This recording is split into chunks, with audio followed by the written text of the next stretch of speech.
बहुत समय पहले की बात है। एक गांव में हरिदास का एक छोटा सा परिवार रहा करता था। हरिदास अपने दोनों बेटे, बड़े का नाम दिनेश और छोटे का नाम कृष्णा और बड़ी बहू सुशीला के साथ रहा करता था। छोटा बेटा कृष्णा बचपन से ही एक आंख से काना था। हरिदास के पास एक गाय भी थी जिसका नाम चंदा था, जिससे हरिदास बहुत प्यार करता था। हरिदास की बड़ी बहू सुशीला को अपने ससुर और देवर जी के साथ रहना बिल्कुल भी पसंद नहीं था। एक दिन सुशीला दिनेश से कहती है, सुनिए जी, मैं तो इस बुढ़े से तंग आ गई हूँ। पता नहीं इन दोनों बाप बेटों से मेरा कब पीछा छूटेगा। क्या हुआ भाग्यवान, तुम इतना गुस्सा क्यों कर रही हो? गुस्सा मत हो और मुझे बताओ क्या बात है। अरे दिखाई नहीं देता क्या आपको? मुझे तो इस घर की नौकरानी बनाकर रख दिया है। आप अपने बूढ़े बाप से कुछ कहते क्यों नहीं हो? उस बूढ़े ने तो जीना मुश्किल कर रखा है। क्या मैं उसकी नौकर हूँ जो दिन रात उस अंधे बेटे और उस बूढ़ी गाय की सेवा करूँ? बहू, अरे ओ सुशीला, बहू क्या तुम क्या कर रही हो? देखो अभी तक मेरी चंदा भूख से चिल्ला रही है। अभी तक इसे घास क्यों नहीं डाली?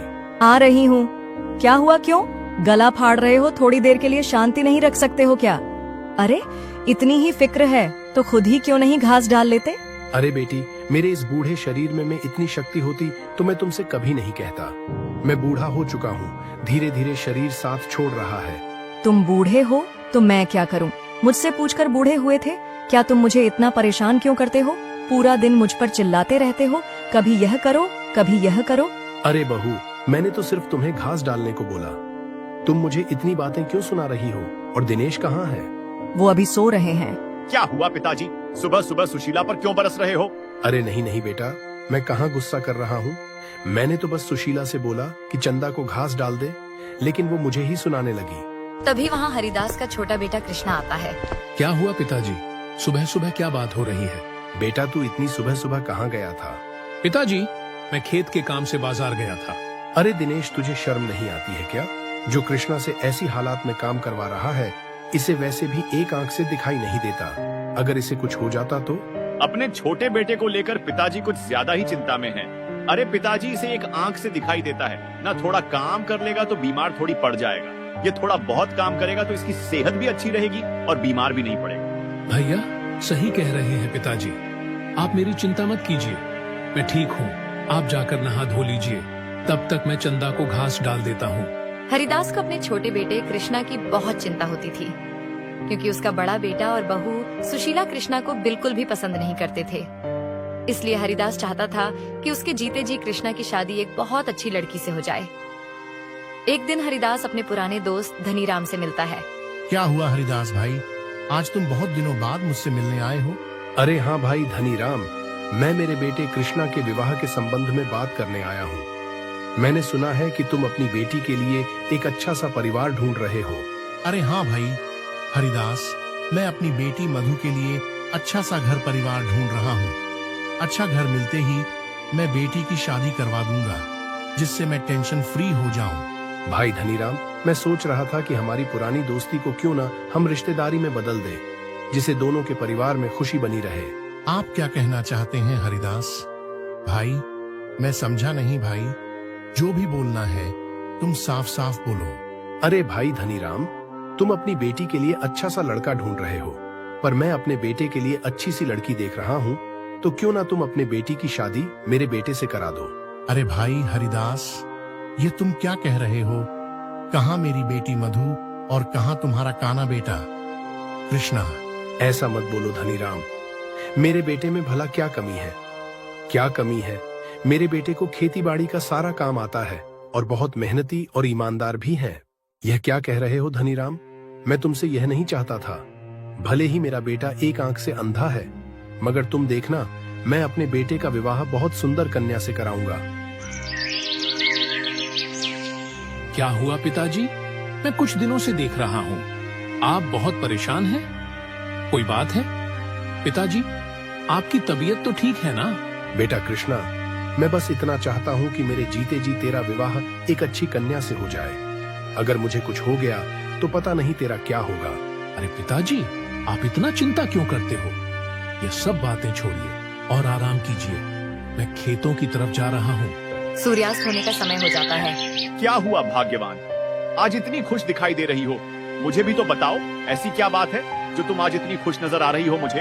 अरे आज तुम्हारे पिताजी और कृष्णा की बातें सुनी थी, पता है आज वह काने भाई के लिए लड़की देखने गए थे। अरे ये तुम क्या मजाक कर रही हो? इस काने को अपनी बेटी कौन देगा भला?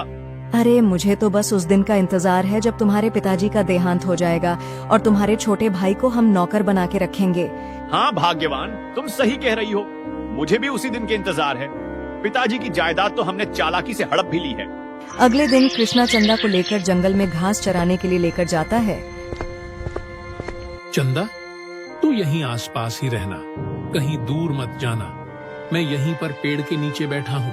कृष्णा पेड़ की छाव में आराम कर ही रहा होता है कि तभी उसे किसी औरत की रोने की आवाज सुनाई देती है।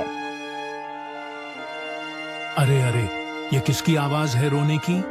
इतने घने जंगल में भला कौन रो रहा है? कृष्णा ने जंगल के भीतर जाकर देखा तो एक पेड़ के नीचे एक औरत बैठी रो रही थी।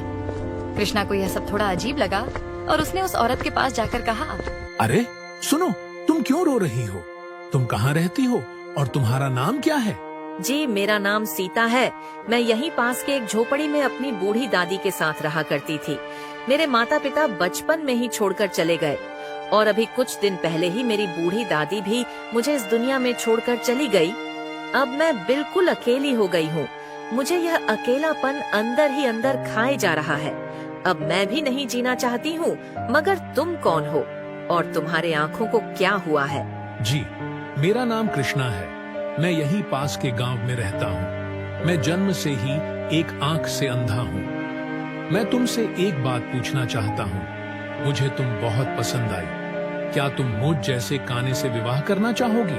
जी, मैंने भी तुम्हारी तरह दयालु और जान की फिक्र किए बिना दूसरों की मदद करने वाला इंसान नहीं देखा। मैं तुमसे विवाह करने के लिए तैयार हूँ। पिताजी, अरे ओ पिताजी, बाहर आइए। ये देखिए पिताजी, मैं किसे लेकर आया हूँ? क्या हुआ बेटा? और यह लड़की कौन है? पिताजी, यह लड़की कोई और नहीं, आपकी बहू है।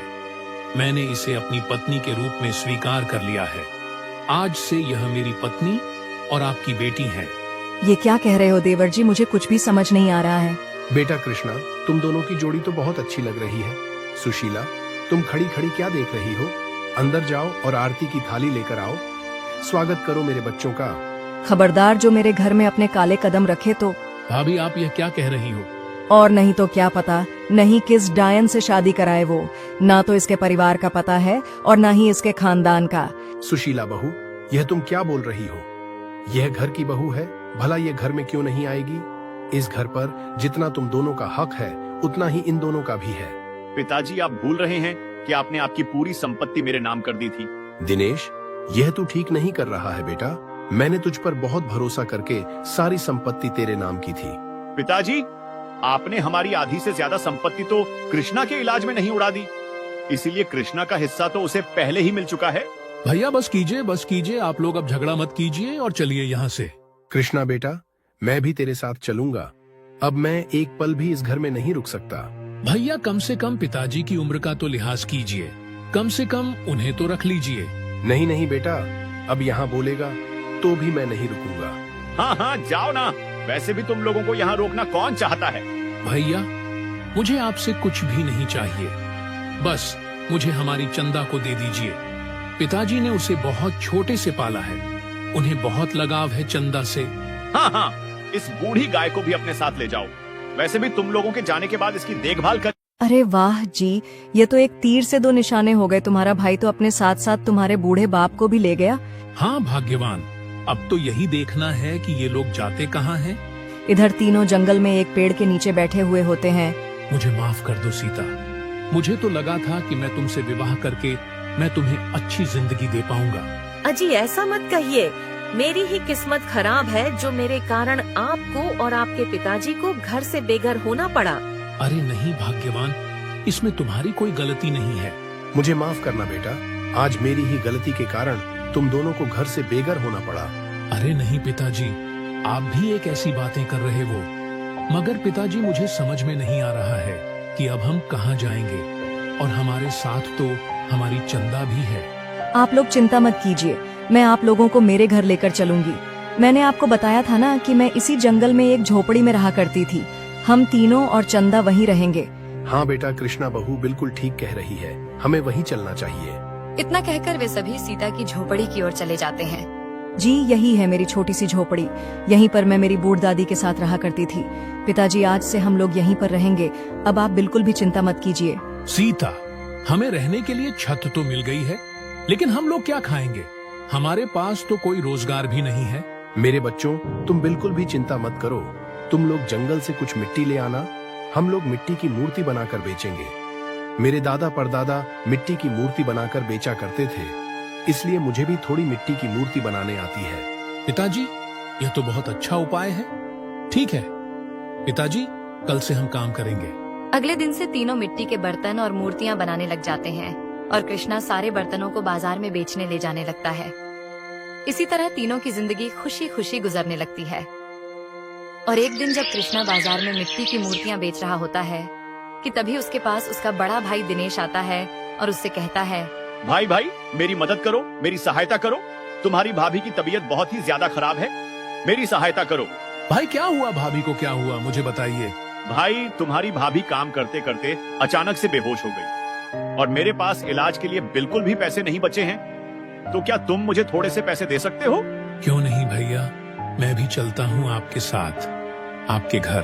कृष्णा तुरंत अपने भैया के साथ भाभी को देखने घर पहुंच जाता है। सुशीला बिस्तर पर बीमार लेटी हुई होती है। क्या हुआ भाभी जी? आप बिल्कुल भी चिंता मत करिए, मैं अभी डॉक्टर को बुलाता हूँ, आप बिल्कुल ठीक हो जाइएगा। कृष्णा तुरंत ही हकीम जी को बुलाता है और हकीम जी तुरंत ही सुशीला का इलाज कर देते हैं। आप लोग बिल्कुल भी चिंता ना करें, सुशीला अब खतरे से बाहर है, मैंने दवाई दे दी है, थोड़े ही दिनों में बिल्कुल ठीक हो जाएगी। तभी सुशीला की आंखें खुलती हैं और वह कृष्णा से कहती है, मुझे माफ कर दीजिए देवर जी, मैंने आपके और पिताजी के साथ बहुत बुरा किया, फिर भी आपने मेरी मदद की, धन्यवाद आपका। एक बार मैं पिताजी और मेरी देवरानी से माफी मांगना चाहती हूँ। कोई बात नहीं भाभी जी, कोई बात नहीं, दूसरों की मदद करना तो मेरा धर्म है। मैं कल सुबह सीता और पिताजी को जरूर आपसे मिलाने लाऊंगा। अगले दिन कृष्णा पिताजी और सीता को सुशीला से मिलने लेकर आ जाता है और पांचों में आपस में सुलहकुल व्यतीत करने लग जाते हैं। अगर दोस्तों कहानी पसंद आया तो वीडियो को लाइक और चैनल को सब्सक्राइब करना ना भूलें। धन्यवाद।